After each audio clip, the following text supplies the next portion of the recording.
Bonjour, dans cette vidéo, nous allons voir comment créer la hiérarchie des groupes de nature comptable dans SAP.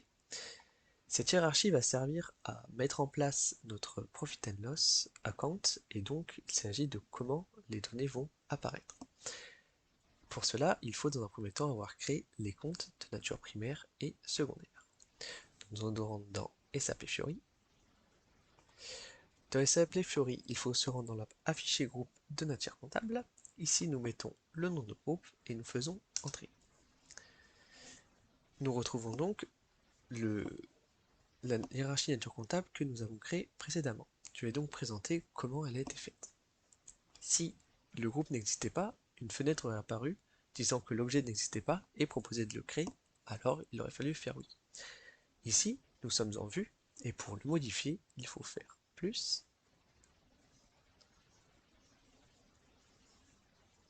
groupe, puis modifier.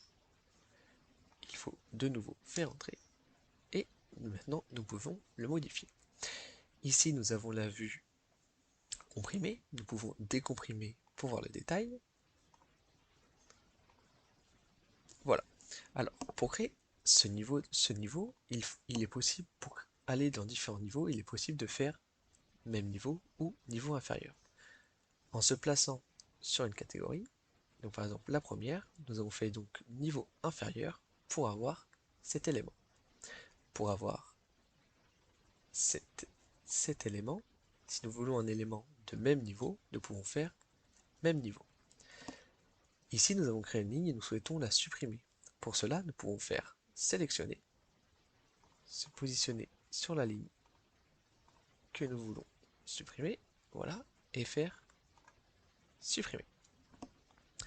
Maintenant, afin de créer les comptes, comme nous voyons ici, il faut se placer sur l'élément que nous souhaitons, puis faire nature comptable.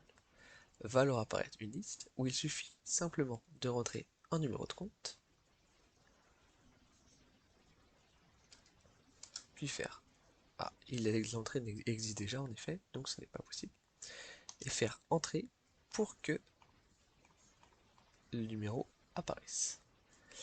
Lorsqu'on double-clique sur un numéro de compte, nous avons sa fiche et nous pouvons également le modifier avec le petit crayon. Lorsque c'est fait, nous pouvons faire retour. Voilà pour la création des groupes de nature comptable.